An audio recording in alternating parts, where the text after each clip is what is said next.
please join me in welcoming this amazing group to Google today.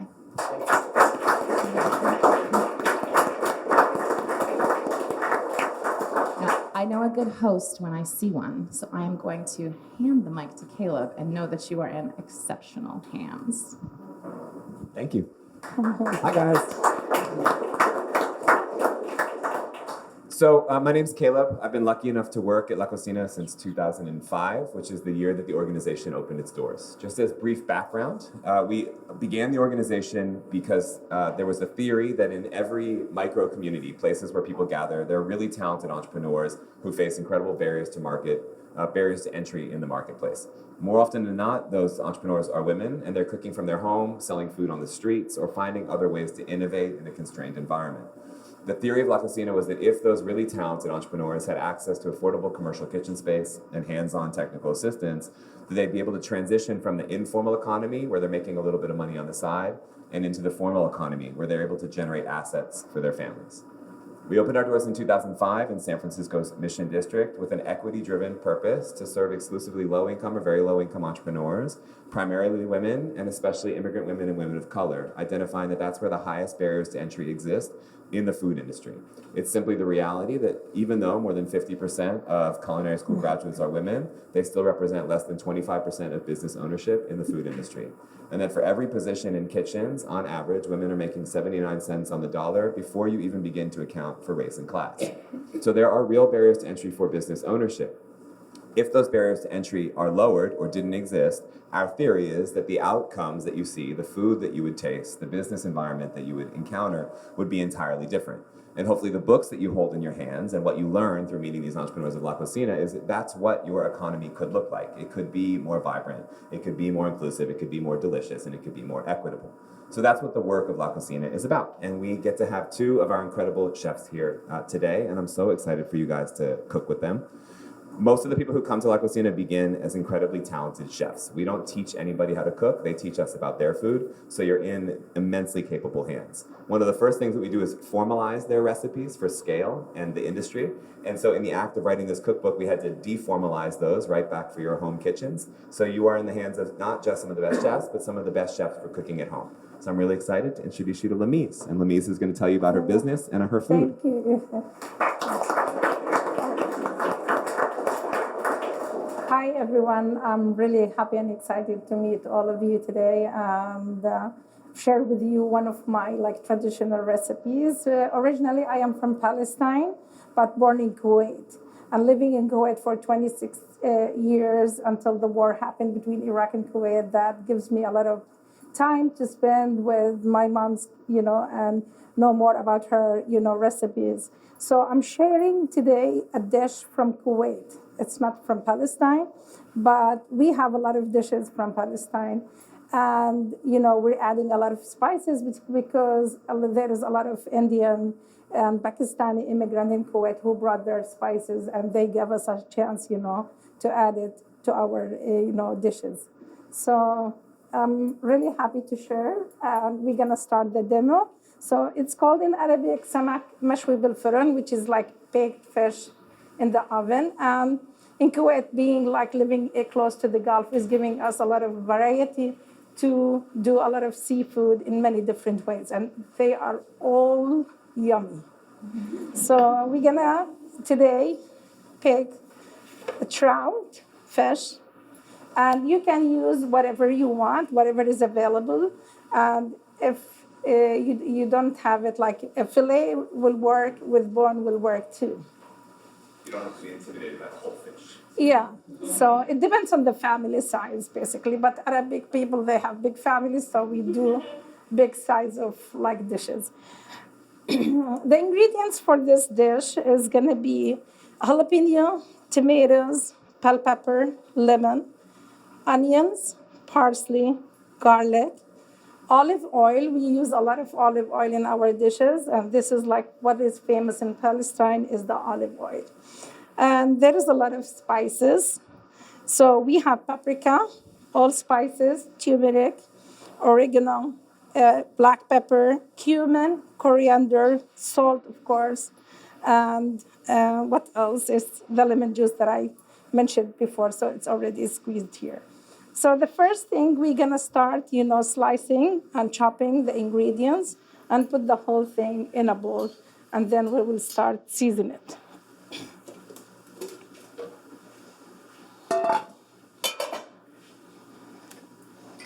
Okay, now if you want to start. Lamise, who's your wonderful helper here? I have to amazing, actually I am a single mom with the 3 kids. And this is the beginning of opening this food business.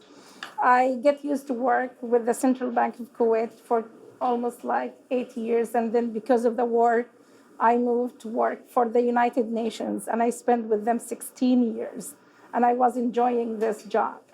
And after, that I immigrated to United States with my ex-husband. And I started working for the Embassy of Yemen in Washington. Then I moved to the consulate section. The story behind Mama Lamise is I end up as a domestic violence victim and a single mom with the 3 wonderful kids. And this thing, it happens in 2006 when my kids, they were like too little.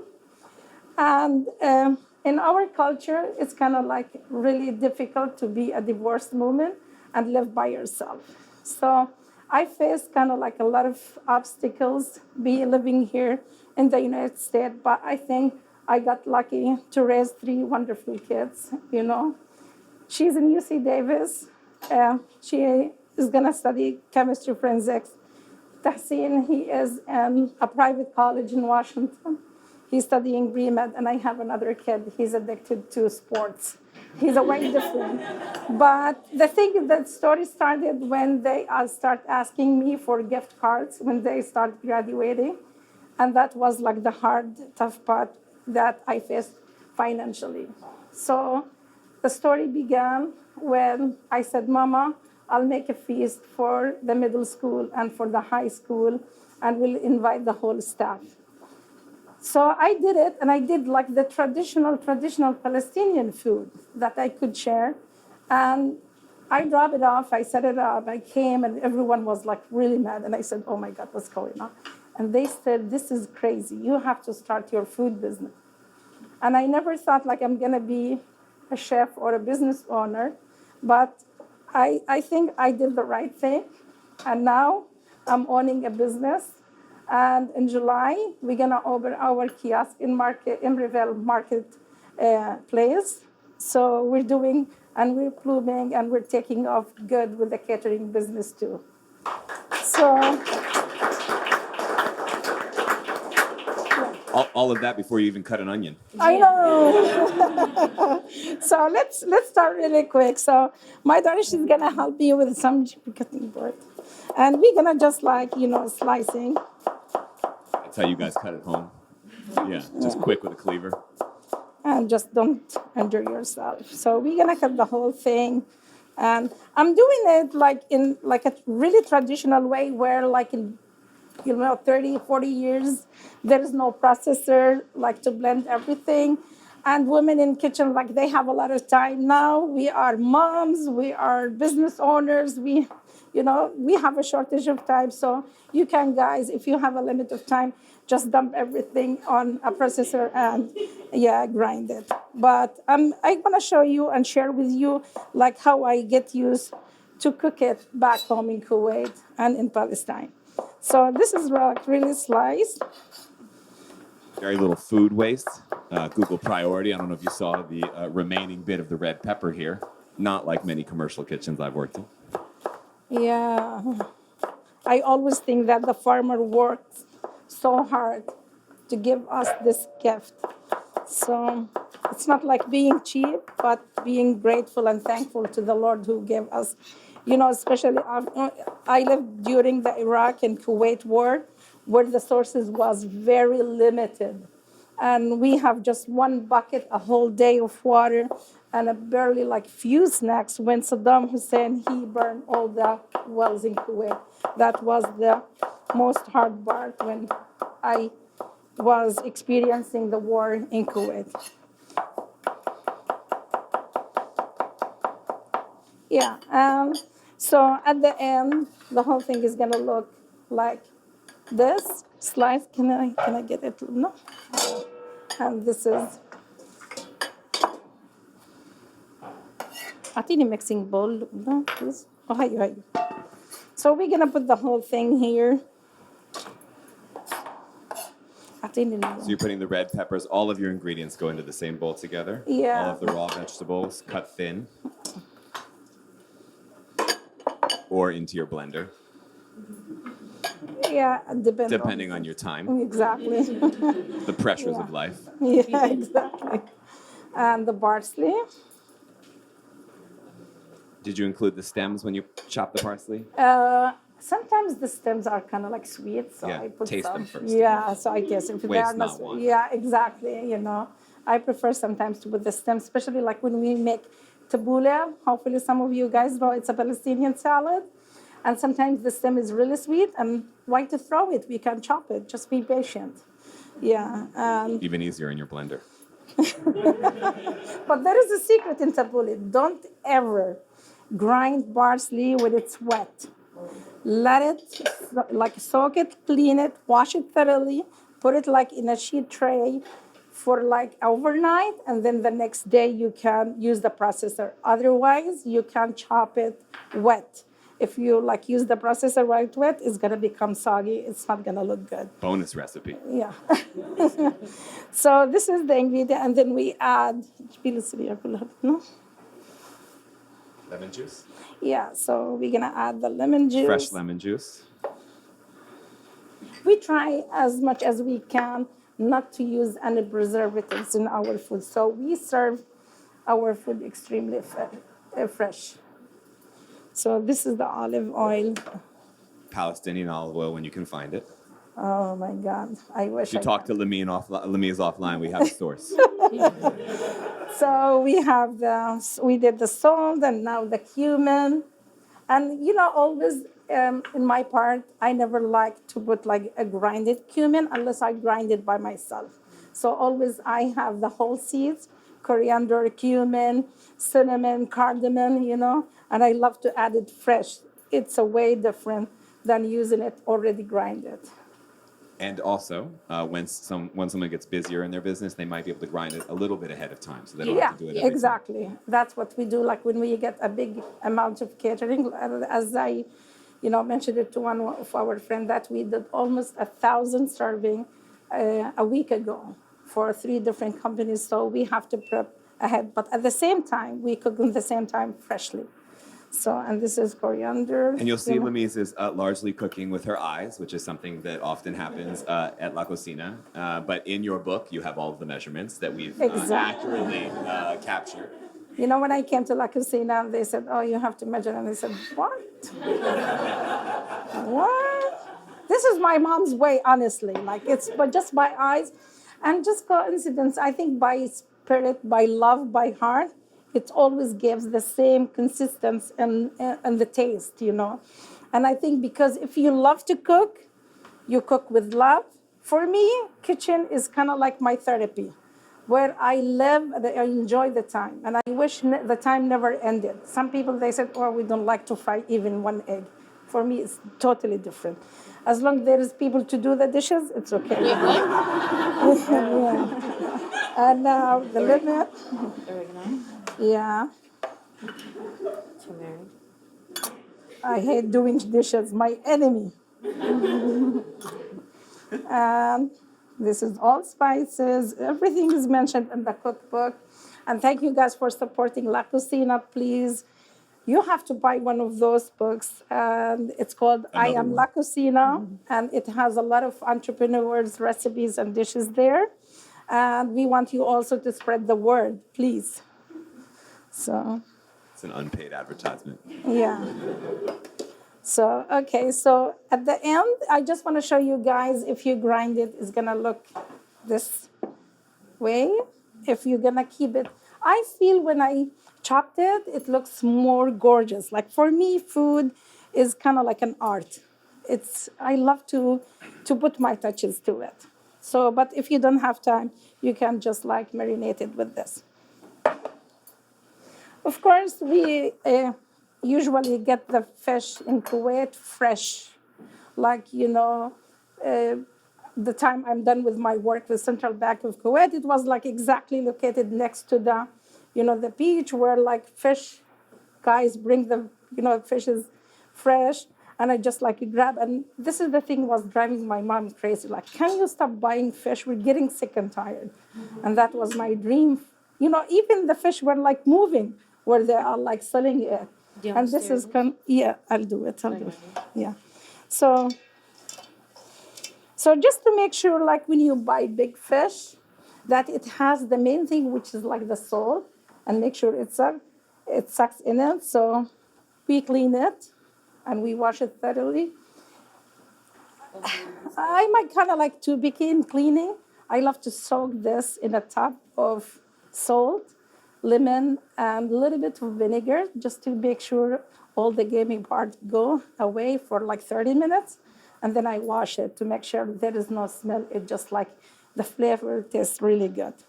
So sometimes if you get like the filet one, you can put this topping in top. If it is like too thick, you can open it in the middle and you just like stuffed it inside. Just to make sure that the salt goes like equally to the fish, I spread some salt and pepper all over the fish. Can I have some salt, Mama? Mm-hmm. Come on. Sorry about the Arabic, words comes in like, like shway, that's mean a little bit more. Yeah. Yeah. Yeah. So just to make sure just the salt and the pepper goes all around the fish. And I like, spread it all around the fish. And then we just mix.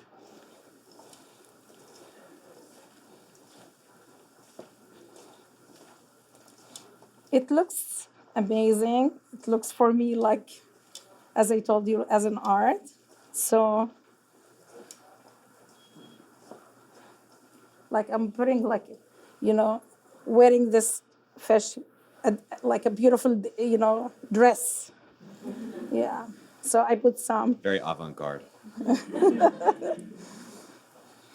And so, Lamise, you're going to stuff the fish and put it on top. And would you let that sit for a while before you put it in Usually I did it a day, like overnight, cool. Just to make sure like it absorb all the flavors, the garlic, the onion, the olive oil, And the next day I just take it out of the fridge 30 to 45 minutes just to let the cold, to cool it down. Nice. And then cover it with aluminum foil and put it.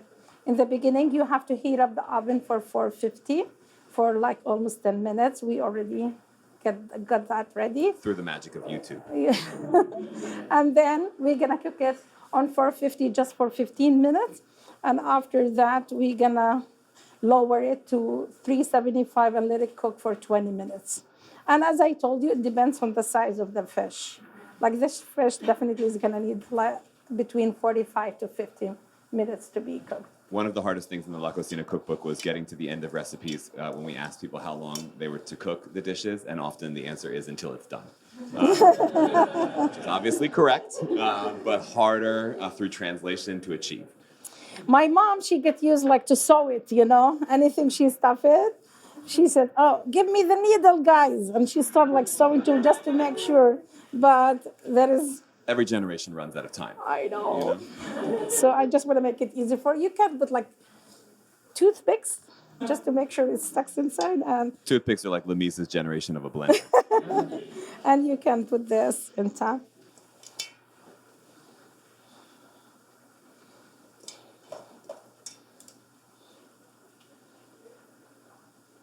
And I love to use my hands in cooking. I just want to make sure like I rub my food, take care of it. Your pre-washed hands. Yeah, like one of my kids, like I enjoy it. I really enjoy it.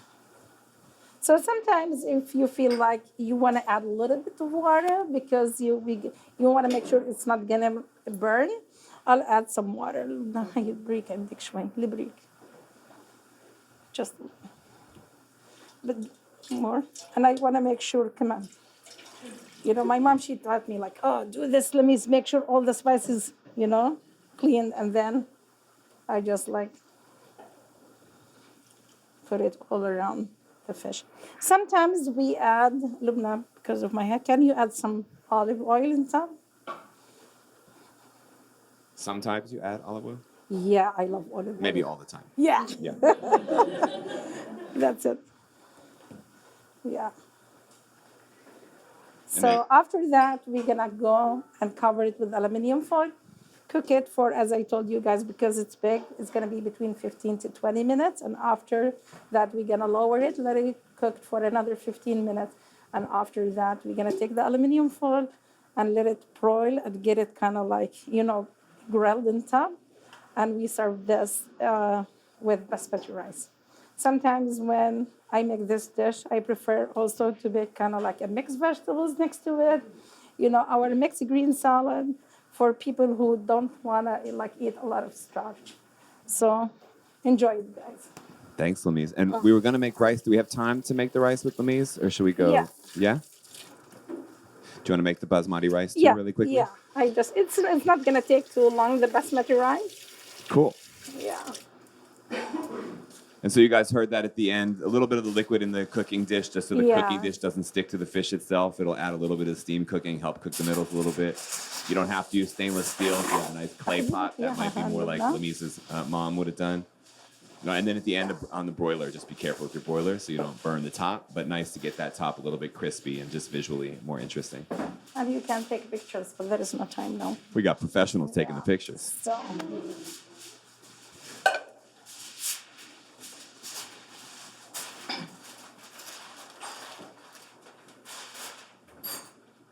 سكريها مليح لبنى.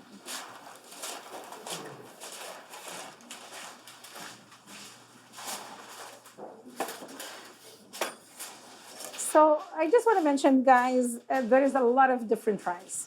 And as I mentioned before, like, Lebanon, Jordan, Syrian people, we love basmati rice, and the Gulf area love, but it's a way different than Thai food where they love, or like Japanese food where they serve the sticky rice. Sticky rice is not going with any of our dish. Basmati rice, like you can see each piece by its piece, it's not a sticky rice. So this is 2 cups of basmati rice, and usually I wash it, thoroughly, like 3-4 times. And I just want to make sure that my fingers are playing with the rice. I never press it too hard. I don't want to break the rice. And then I put some water and like 1 table to 2 tablespoons of salt.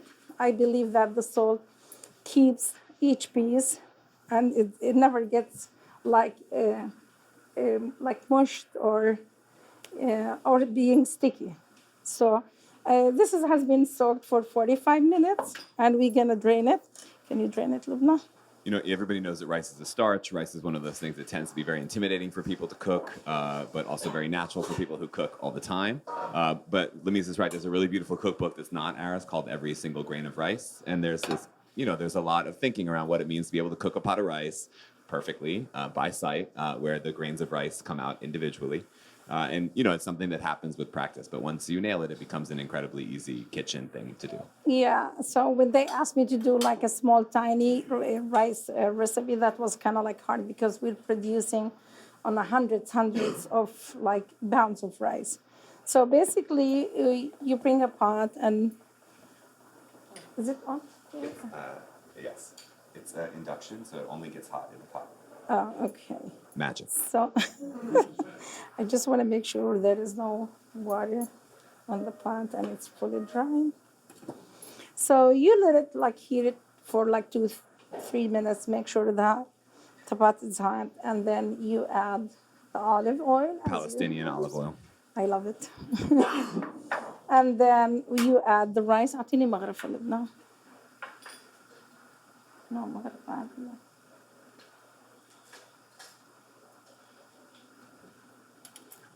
I just want to make sure it's.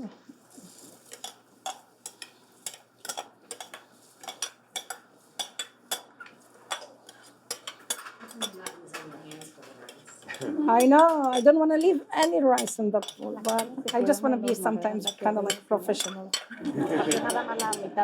Looks like professional. It's okay, don't worry. And then I add some oregano and salt. And I start, stirring it for like at least like 5 minutes. And when I start hearing the sizzling, I boil some veggie broth that I think like the veggie broth is giving kind of like a flavor to my rice. And this is goes also makes like veggie and vegan people and gluten-free people happy. And when the broth gets like boiled, you after 5 minutes you just add it and let it boil until you start like seeing that the rice is floating on top. By the time you see this kind of like scene, you just like top it right away, lower it down, and let it like steam, for a while for another 10 minutes, and then you use like we prefer to use kind of like a fork to separate the rice from each other and let it steam for another 10 minutes, and after that it's ready to go with the fish. Thank you, guys. Sounds easy enough, right?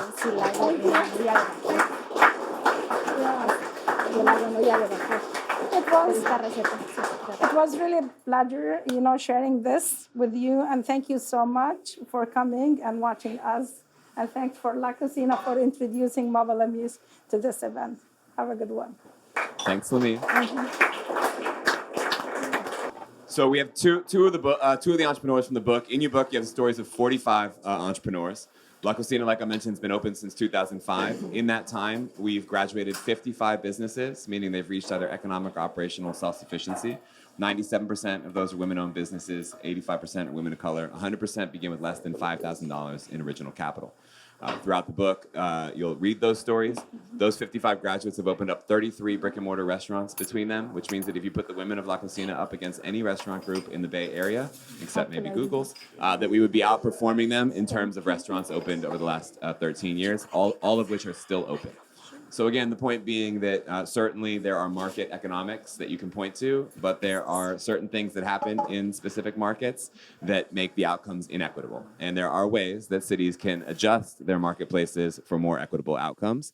And Alma is an excellent example of what that can look like. So Alma's going to tell you a little bit about her business, and we're going to cook something really special with Alma. I'm a Mixiote owner. Mixiote means like steamed meat. I think my menu is Mexican food, but my signature dish is the Mixiote.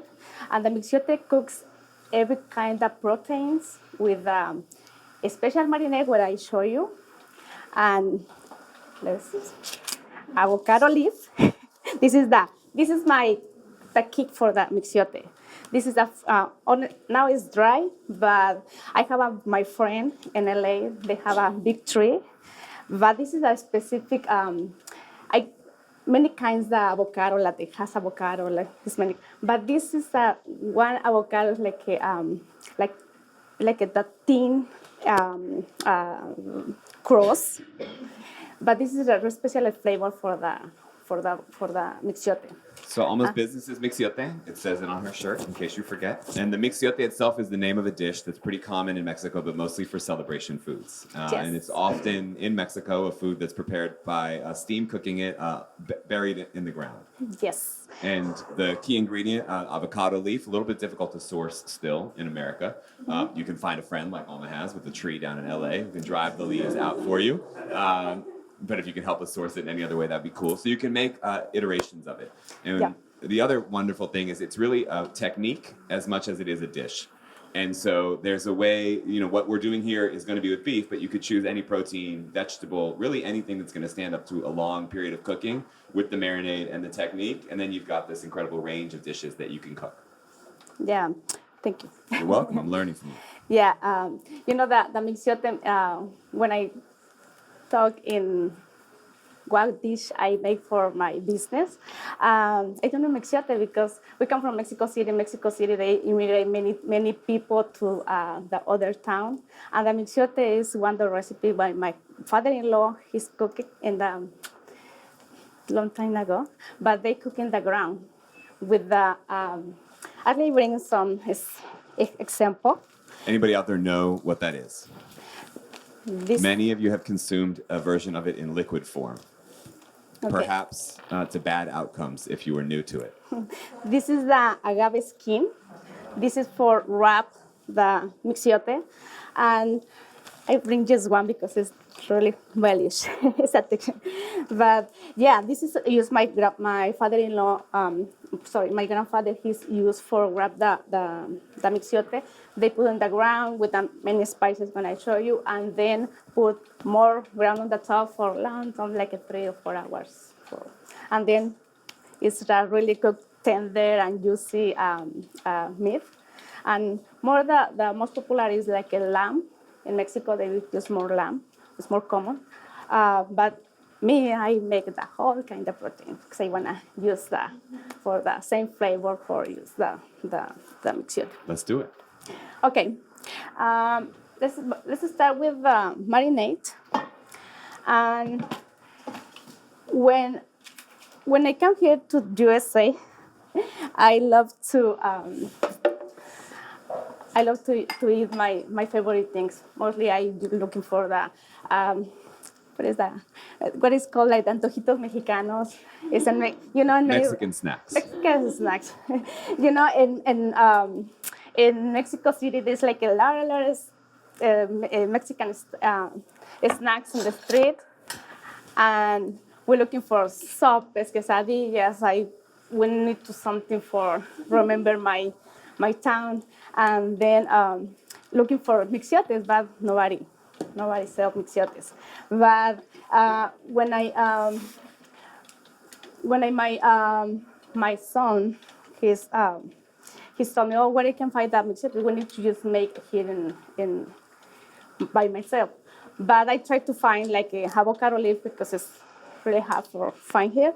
But we try to use every ingredient where you can find this in the Mexican stores. But my family, they enjoy when I cook like a Mexican food, but they know they result okay when I make mixiotes. Okay, everybody help me because my mom, when I was a little girl, I helped my mom and my sister to make the mixiotes. But then when I have kids, I try to my son. They same like that.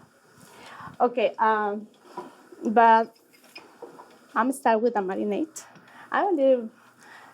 Thank you for being excited. I'm a little nervous. Caleb. This is the debut of our new cooking show that we're considering.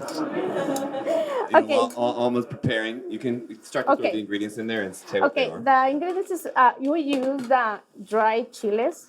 Maybe the chile guajillo, the chile negro, the chile pasilla. The chile pasilla is like is when a chile relleno. You know what a chile relleno is? This is when it's dry. When it's getting dry, it's like that. So there's a world of Mexican dried chilies. Obviously, we invite you to explore them. You can find it in most like Latin marketplaces, dried for a long period of time. Just like the spices, the dried chilies, they benefit from a certain measure of freshness. Some of them are smoked, some of them have different treatments. And these are the typical ones in Alma's marinade, which you can see obviously in the book. But again, there's opportunity to iterate here with different chilies. Every chili is going to have a different profile, and you guys will find a ratio of those chilies that you like. You can see right now that she's... Okay, you need to open, but careful, you need to use plastic gloves. So till 10 years. I just open like this because I don't have a glove right now. And definitely don't hold your baby right after. Bad luck. No, yeah. A new parent. Honestly, it's same like when I met my younger son. I carry him. I make like that, but I forgot to talk actually. I said, oh, come here. Let me feel it. When I say, oh my God, I forgot. He's crying a lot. I say, okay, I need to wash. I take a shower together because we need to. It's much smarter than me. It took me like 90 minutes to figure out what I had done wrong. Yeah. Okay, I'm there because I live with my sons. When I was in Mexico City, we don't realize it. Oh, what happened? I anything. Yes, we don't have any careful with those things. But okay, you can open the dried chiles, guajillo, and then you put it's in the sock. Then put in the water, and when I get it soft, you can put in boiling water. So you're basically reconstituting dried chilies to get them to the texture that you want so that they're blendable. So it's from a culture that's used to preserving foods. These are original preserved foods. And the way that you reconstitute them is through hot water. That water then takes on a fairly acidic taste because a lot of that leaches out. You can still use that water for different purposes. You'll obviously use it to blend a little bit right there. Yeah, you can use the own water for keeping the flavors. So, It should be ready to go. yeah. Okay. You can use the cloves for cloves. Cloves of garlic. For garlic. You can use this is cloves. Yeah. Also cloves. ground cloves. Ground cloves. This is oregano. Mexican oregano, which has a pretty Mexican oregano. pretty distinct flavor from your Italian seasoning oregano. Yeah, careful with this. You need to Mexican oregano. And the bay leaves.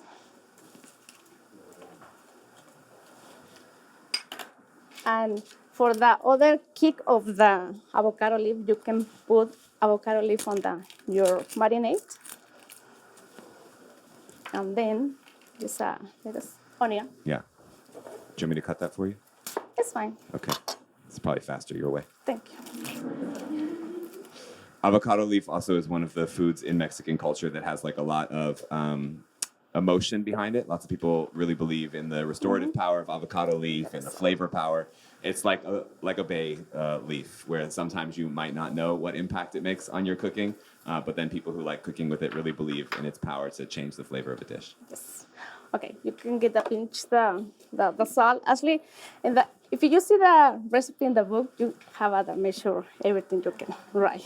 Also used to cooking with your eyes. Yes, it's like when I start with the La Cocina, I have my mentor Emiliana and Blade. Oh, okay, how much is the? I don't know. It's just two pinches. Oh, how much is it? I don't know. I don't. I guess my mom she's cooked like that. I'm cooked like here. This is like, but this is really good for you. Well, now you all can cook like that. Right? This is all you need. Lives forever in YouTube fame. Then we blend there. And the meantime, we have our meat. This is a shoulder meat. In this case, we use the beef, but you can use chicken, you can use pork, you can use fish also, and you can use lamb. And maybe later we can show you a photo. We have a photos of the last week. We have the PO box for La Cocina, and we made with the Blake with the other chef like for 350 people the Mixiote with the cajachina. Maybe later You guys we seen can a cajachina before? It's a Cuban invention that replicates outdoor underground cooking, and it's basically an above-ground underground cooker. So it cooks from the top and the bottom, and so we put a whole lamb in there with this marinade, let it cook really slowly, so when you open the cajachina, you can pull the lamb right off and make some tacos. If that sounds delicious, she'll be selling that October 12th at the San Francisco Street Food Festival. Tickets are on sale now. Okay. Then you get the... I'm just up here not cooking. I have to be valuable in some way. She won't even let me cook an onion. Okay, when you have your meat, it's better if you put the salt, the top for getting more seasoning. And then when I came here to USA, I really miss a lot of things on my country, but it's fine.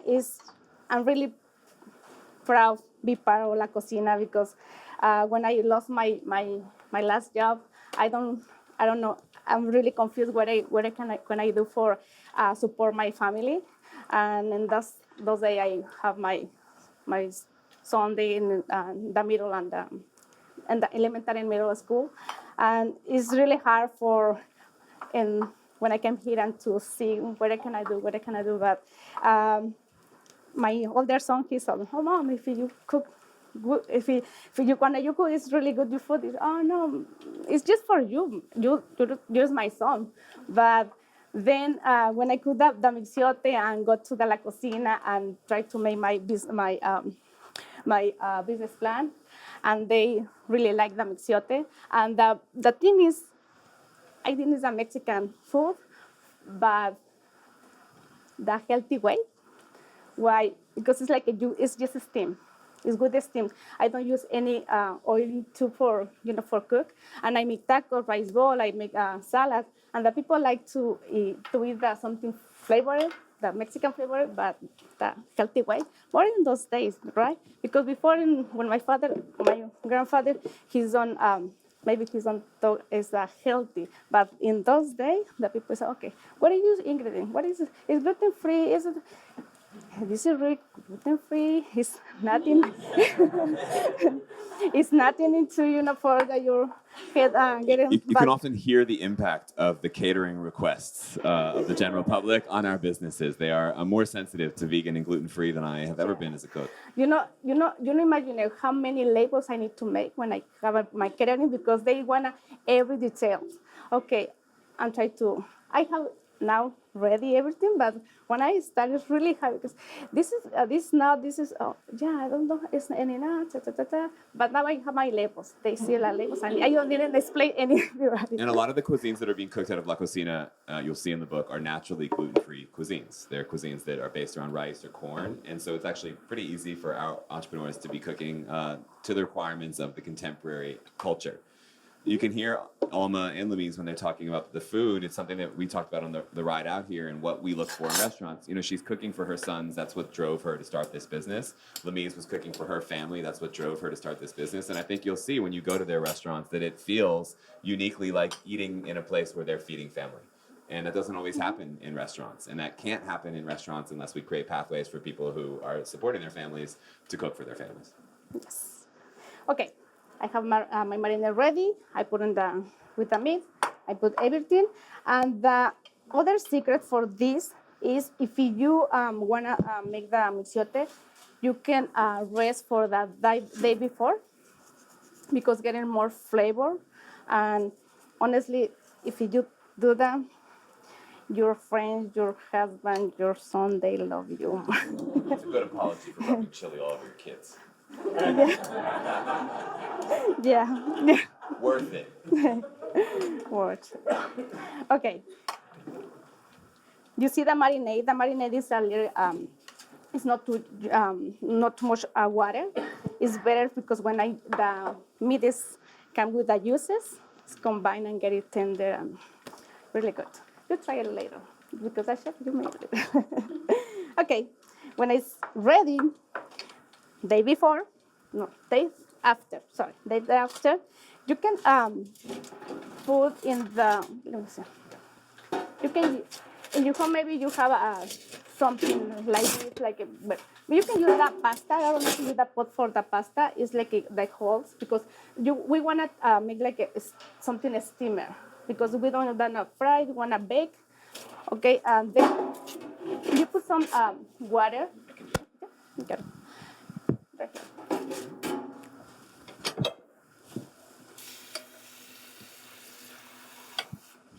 And now. And you put the water. Yeah. You tell me, help me. Yeah. I'm a lot of help. Okay. And in La Cocina, we use like the what is that commercial big steamer this fresh, and we have that kind of steamer because I use something like that, but I put in the steamer, and if I use this beef, it's an hour and a half. It's so quickly, but for me it's really good because I learn sometimes I get a catering for 4,000, 5,000, and it make a lot. Okay, then when you have your meat and you have your pan, you put the foil. Then I use banana leaf for keep the flavor. Honestly, the banana leaf is not any flavor. It's nothing. But I use for keep the flavors. And very pretty when you serve it on your table. Yes. Also often found in the frozen food aisle of your Latin market. Easy to find. Yes, in the Mexican store and the Asian store too. They sell. They have it at Safeway now. Yeah. Yeah. And this is the banana, the avocado leaf, and you put in one bed of the avocado leaf. You can find in the Mexican stores too, if you try to. And then put put the meat on the top.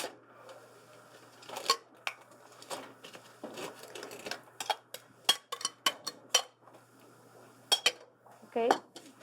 Then you wrap first the banana leaf. You can tamales, right? Okay, something like tamal, something. Just meat. You guys are at home making tamales all the time, right? Okay, then you wrap with the foil. Or in other case, if you have the agave skin, you can use the agave skin and get it really, really good flavor. And then when you have your meat like that, you can put in the oven. And okay, in the oven. And if you use the oven, depends the amount for your meat is that time. Maybe you can take like 1 hour and a half, 2 hours, 3 hours, depends. But if you use like over hour and a half, like 2 or 3 pounds, so in that time you can get a perfect marinade. Okay, now we can show you how make the tortillas, the fresh tortillas. Because when you finish with your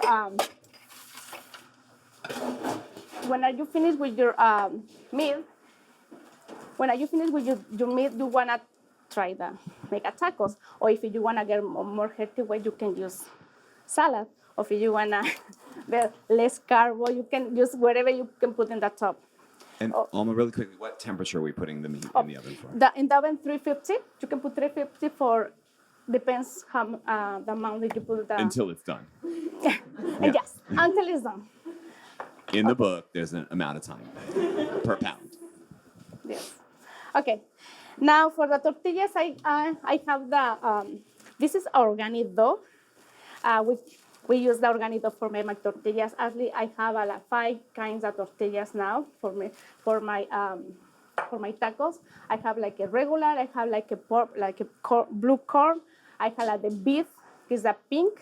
I have like the red, is the dried chile, and I have the nopales with cilantro, is the green, and I have the black one. Can I use when I make my fish taco? Is the squid ink? Squid ink. Yeah, squid ink. Squid ink. Squid ink. Yeah. And okay, I have my tortilla maker. This is for my mom. She gave it to me when I started my business. I think she don't give me like for really one not giving because I try. Oh, mom, can I borrow your tortilla maker? She say yes. Oh, mom, can I borrow your tortilla? Yes. Another time, okay, take it. See, there's also a very traditional piece of equipment here, which are 2 plastic bags cut out in the shape of circles. Yes. Very traditional Mexican cooking right here. Yeah. Yeah, you have you need to the plastic things because if you know Reduce, reuse, recycle. If you put like a free, you can stick the tortilla right here. Okay, you can put the plastic, and I make my balls. But this is the masa. You can put a little salt for getting a little more flavor.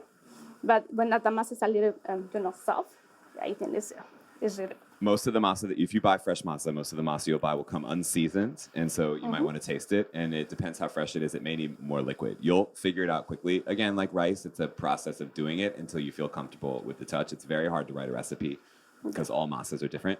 You can also use like a maseca, which comes in the package. Most of our entrepreneurs in the Bay Area don't do that because of how easily available fresh masa is. Yes. More delicious. And actually for more business, I use the fresh masa. Okay, then you put your plastic in the back, the bottom, then put your masa on the top, and then put the other plastic on the top, and then put just press. Sometimes when you press, oh my God, this is not good. Okay, maybe it happens like that. You can try again. We plan that to show you. Yeah, definitely, yeah. We need to make a really nice round tortilla. Okay. Look at this. Okay, then take the first plastic And then make sure you have a comal or you have a plancha, like A griddle. the grill. Yeah, grill. Griddle. Yeah. Like a medium heat, then, no, actually high, and then you can put in the middle heat, but don't get it burned the tortilla. And I think one of the things that's most important when people make tortillas is just to watch the way that she takes the tortilla off the plastic in her hand, because it goes from the plastic to her hand to the griddle in a really intentional way so that you don't have to touch it too much. Okay, it's like 4 fingers on the top, and then it's slow. If you use this, the compostable plastic is really good. It's so easy to come. For everybody. Come. And then, put the It's tortilla. okay, they can't see. Okay, put that tortilla. Okay. Okay, when I put the tortilla on the top, you can see it's like a little dry, in the ends. It's like a 2 or 3 seconds. Then you feel that like that, yeah. Yeah, like if you've cooked pancakes, you know that at a certain point the pancake doesn't stick to the bottom. And it's the same for a tortilla. Yeah. There's a rumor that there are people in the back making tortillas by hand right now, which is another way you can do this. And there's a famous sort of saying in Mexico, because your tortillas, if you've made them by hand and they inflate, what do they tell you if your tortilla inflates? What I was told when my tortilla inflated was that I was ready to get married. Yeah. Yeah, when I inflate the tortilla, my mom said, "Oh, you're getting married." Yo, oh, I was 10 years. So. A legacy a legacy of gender expectations. Yeah, Tell your sons they're ready to marry when their tortillas inflate. yeah. I think we have just a couple minutes left, so maybe enough time. 3 minutes left. Do you think you can make a salsa in 3 minutes? Yeah, so quickly. Okay, in the meantime, okay, don't forget the tortilla if you're not getting bad. I'll be on the tortilla duty. Okay. For the salsa, I mix the quickly salsa. It's like garlic, onion, and chile serrano. And the chili serrano you cooked ahead of time, it looks like? Yeah, you can cook or you can put semi in the grill. If you get a little burn, the flavor is different. But if you can burn it too. Mexican salsa is like one of the most fun places to begin to learn how to experiment as a chef, because there's so many different techniques you can approach with. You can boil, you can do it raw, you can char grill it. All of those things have minute variations for your salsa. So we do a salsa class at La Cocina, like there's infinite variations. Okay, and then put same. You can put in the broil or Tomatillos here that have been peeled first, and then boiled until they turn like a light green, so you can see, or a darker green. The color changes. That's how you know. Or also if they float. But same deal. You can char them with the skin on, which gets it good and smoky, and then take the skins off. You can char them without it. You can do them fresh. They're pretty astringent though.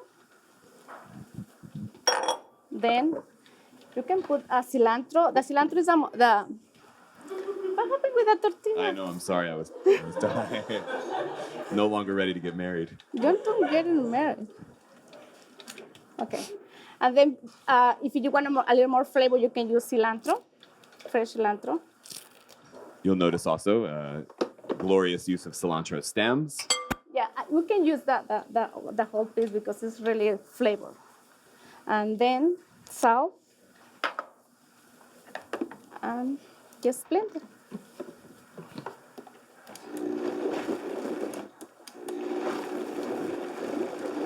Once you learn how to make a fresh salsa and how simple it is, 5 minutes or less, it's striking to realize how much you've been spending on paste picante.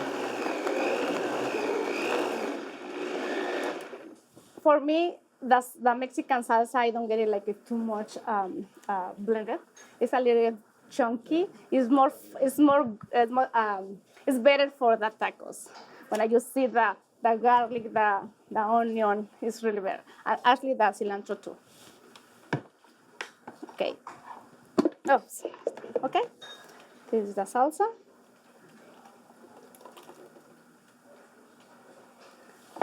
And the tortillas, we kale them. Don't get them flamed. They're not done yet? Don't get married. Okay, this is the tortilla and the